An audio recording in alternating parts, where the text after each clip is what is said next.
I've just been traveling and spreading the word and representing Ghana everywhere I go, and the culture, big time. Big time. I mean, I've been soaking the for our listeners, they know that Sundiata is on my playlist every morning. It's a sick tune for a particular segment every morning, so we get to do it every day on this particular show. But once again, congratulations! You just had a sold out show as well in the UK. Yes, I had a sold out show in London, and it was incredible just to be back on the stage with my people. And at my shows, the kind of people, the caliber of people that show up are usually people who are there for a purpose. They're there because of the movement. They know about the New Africa movement. So the energy was so nice. It was so loving. It was so safe. Everyone felt safe.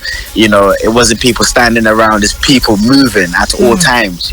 So it was a very beautiful show, and I'm just glad to be back outside with my people and keeping the movement going. I always say to people, it's a marathon, not a sprint. Nice one. Now, the new album, I mean, you have amazing songs on there, Sundiata, which I know you've been doing so well with.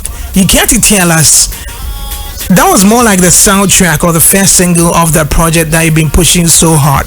Tell us about the whole album, Spirit of Africa, because one thing I said in the intro is the fact that you have been very conscious with your music right from the very first album. This is New Africa coming all the way. It's been Africa, and you've still not swayed. Like you've not lost focus. In a world where everybody wants people just to dance and make their money, you've been conscious about this. Now you have Spirit of New Africa. Why? Yeah, I mean, I've always been intentional about the music, like what you're saying. From the first album, we had songs like Letter to Tina, that would talk about, us being proud of where we're from. And then from that first album, we gave birth to This Is New Africa. Again, that's all about showcasing Africa in a positive light. So from the very beginning, there's been a message of showcasing pride and showcasing Africa and Ghana in a way that the world doesn't see, right? So from that to this album now, where Sundiata being the first song, I've always done that with my albums. Even New African Nation, before this album, we did Brefier, and that was like, with the spiritual. Exactly, the spiritual connection to that album, which is calling our people to come back home. And even Sundiata right now, people are calling it a musical libation. It's like we're calling our ancestors into our presence. We're honoring the work that they've done, and we're using our power to to move forward as a people, to unite as a people. So definitely, it's always been in the fabrics and in the genes and the DNA of my music. So that's never changed. But right now, what feels different right now is like the world feels ready for this kind of music. So so it's just moving crazy right now. It's Sundiata is getting used globally right now for anybody that's doing anything empowering, so it's becoming a soundtrack for that. So definitely right now, it's like now is the best time ever. Even what's happening in Burkina Faso with Ibrahim Traore, it's like it's become the soundtrack to a revolution that's happening, and I'm happy to be one of the first people to lead this new movement, to lead this new sound, because it's a very different kind of spiritual sound, but it still has the groove to make you want to dance at the same time, so it's a blessing. And then for Ghanaian to also do it, and that's why I need Ghana to get behind it, because nobody's doing what I'm doing right now. And I know what's happening. People have started copying it already, and it's good to inspire other groups of people, but we need to make sure that we again just take ownership of what we've started and keep leading it, and that's what I'm here to do. So a leader of the new school, a leader of channeling the conversations or spearheading the conversations. On that same new album, we have 54 countries. Tell us about 54 countries.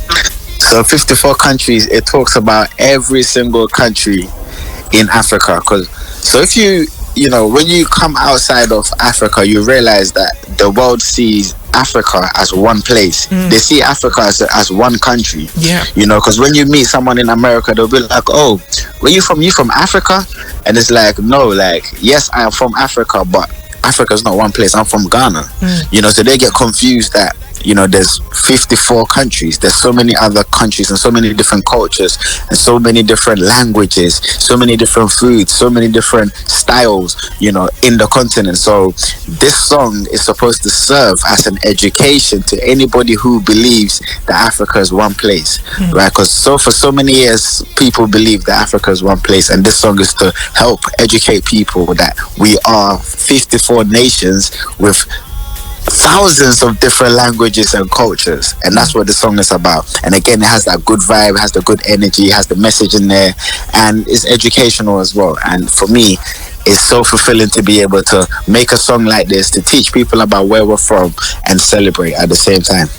In as much as you feel fulfilled telling these stories and letting the rest of the world know that, listen, Africa has all the positives, Africa has all the beautiful things that you guys think of from this side, how challenging is it? Do you sometimes feel tired already, especially when you are putting in all these efforts and it looks like the very people you seem to be projecting or fighting for are laid back about all these?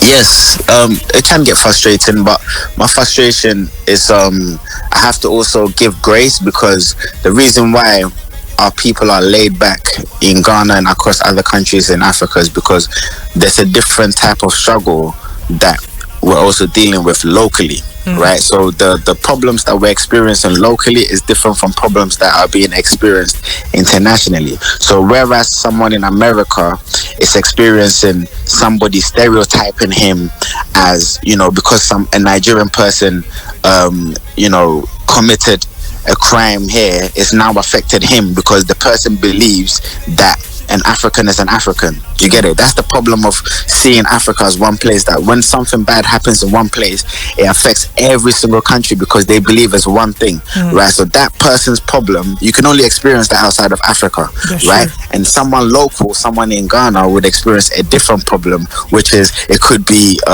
momo charges being too high.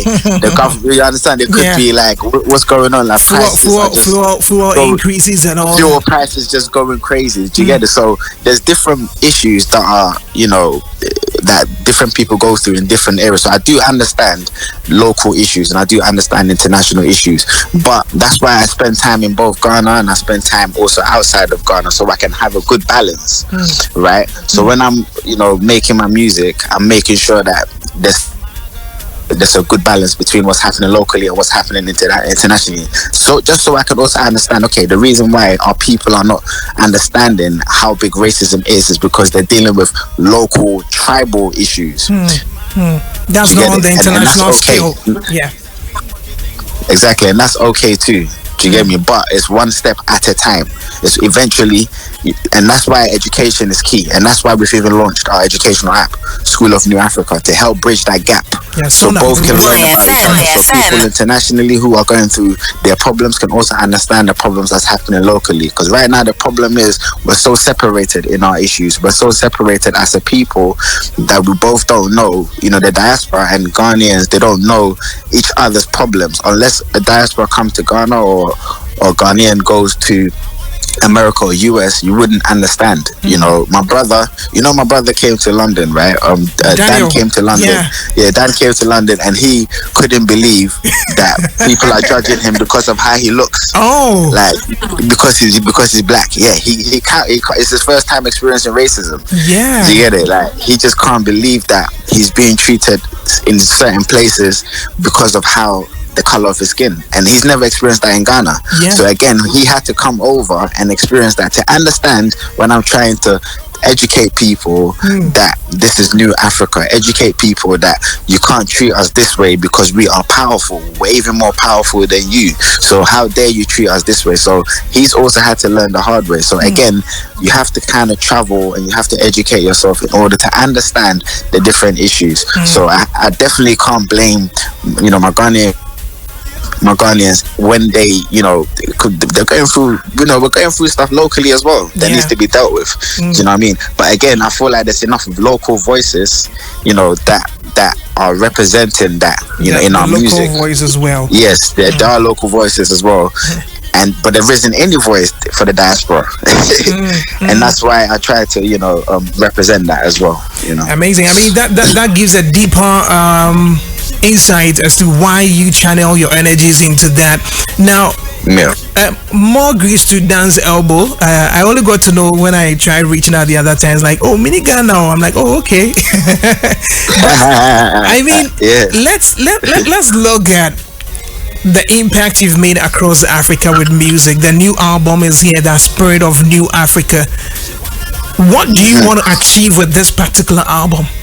So that What's the question? What do you want to achieve with this album? So that for those of us here as well, we will know how to also support it. Because like you said, we have our local challenges, so we might not be able to relate to some of them. But you have a song with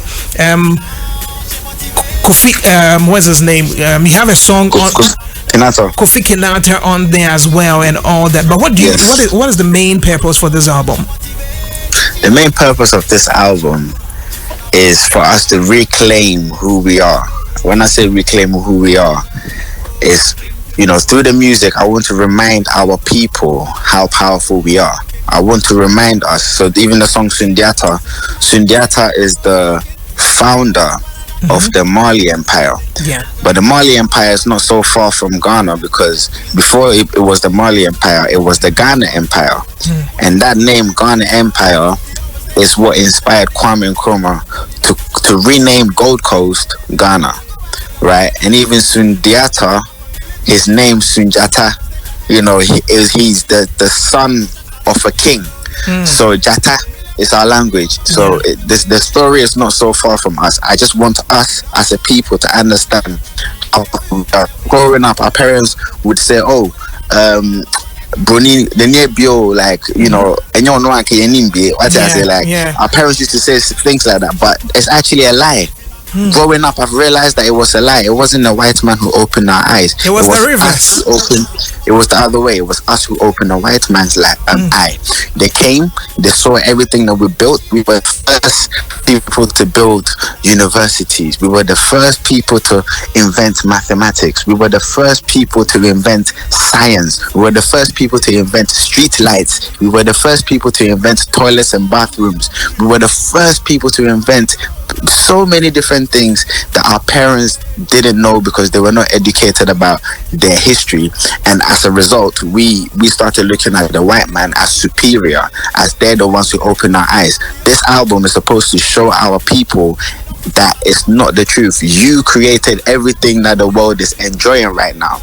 But once we know that power, we'll be able to use that energy to rebuild our countries. Because right now what's happening, even our presidents and our leaders are looking outside for help instead of looking inside, because we built this world the way that it is. So this album is supposed to...